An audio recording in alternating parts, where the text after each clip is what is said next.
नमस्कार, आदाब, सत श्री अकाल, जय भीम, जोहार। मेरा नाम है नवीन कुमार। खबर एकदम खदकती हुई है। बीजेपी की हार की समीक्षा के दौरान नोक झोंक हुई है। डीएम और महंत राजू दास के बीच तीखी बहस की खबरें आ रही हैं। मतलब एक अयोध्या सीट क्या हारी, भाजपा पर जो देखो वही चिल्लाकर चल दे रहा है। लेकिन अब लोग पूछ रहे हैं कि भाजपा की मीटिंग में डीएम का क्या काम? सीएम की मीटिंग में तो डीएम हो सकता है, लेकिन बीजेपी की मीटिंग में कैसे? वैसे भी मोदी जी ने अयोध्या फैजाबाद का रिजल्ट आते ही पहली फुर्सत में जो काम किया वो था जय श्री राम का परित्याग।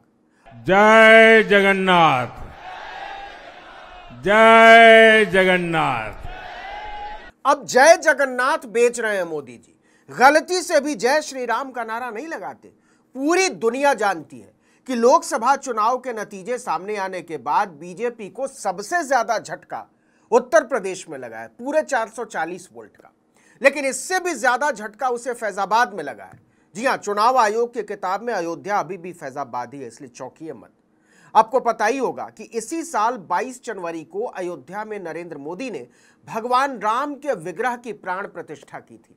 खुद बीजेपी में भी सब एक दूसरे से पूछ रहे हैं कि हम अयोध्या कैसे हार सकते हैं। खबर है कि इसी हार को लेकर बीजेपी अयोध्या में एक समीक्षा बैठक करने बैठी थी। समीक्षा करते करते मामला इतना गर्म हो गया कि लखनऊ से लेकर दिल्ली तक तापमान बढ़ गया।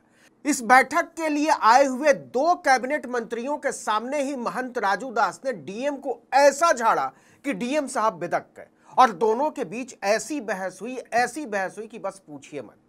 एक न्यूज चैनल के सूत्रों के हवाले से दावा किया गया है कि अयोध्या में बीजेपी की समीक्षा बैठक में देर रात बहुत हाई प्रोफाइल ड्रामा हुआ, नाटक हुआ, नौटंकी हुई।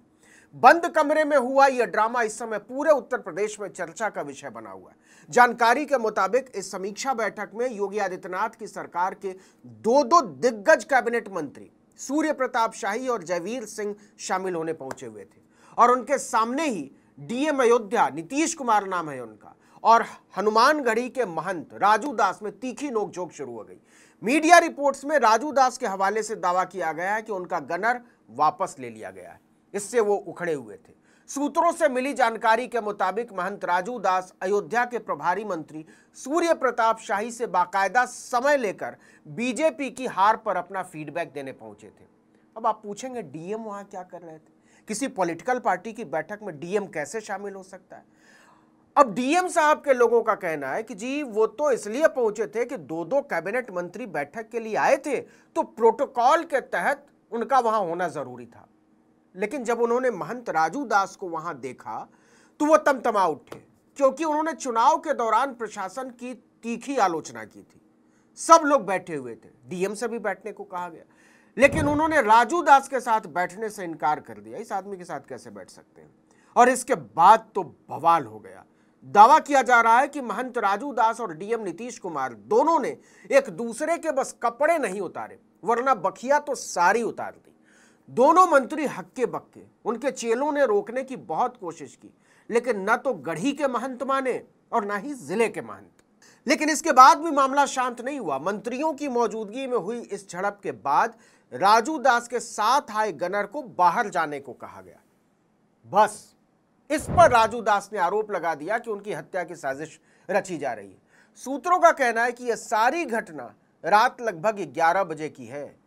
लेकिन सवाल बहस से ज्यादा इस बात का है कि बीजेपी की बैठक में डीएम कैसे बैठे थे। जाहिर सी बात है, अगर प्रोटोकॉल के तहत उनका वहां पहुंचना मजबूरी थी तो वो बाहर खड़े हो सकते थे, दूसरे किसी कमरे में बैठ सकते थे और प्रशासन पर चर्चा के लिए बुलाए जाने पर मंत्री के सामने जा सकते थे।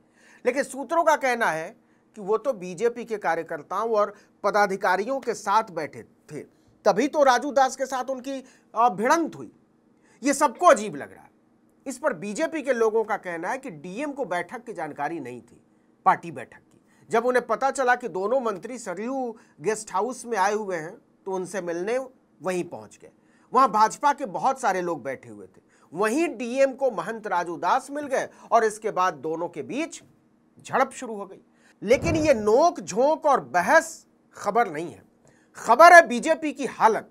वो तिलमिलाई हुई है और जो आ रहा है वही नाप कर चल दे रहा है। अभी एक दिन पहले ही भाजपा के छोकरों के संगठन एबीवीपी के महासचिव ने नीट और नेट की परीक्षा में नरेंद्र मोदी को लताड़ दिया।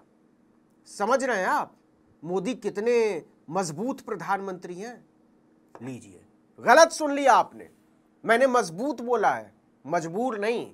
इस वीडियो में इतना ही, लेकिन अगर आपने आर्टिकल 19 इंडिया को अब तक सब्सक्राइब नहीं किया तो फौरन कर लीजिए, बेल आइकॉन दबाइए, घंटी जैसी आकृति लाइक कीजिए और कमेंट करके बताइए हमारा वीडियो आपको कैसा लगा। हमारा ट्विटर हैंडल है article19_India और मेरा ट्विटर हैंडल नवीन जर्नलिस्ट। नमस्कार।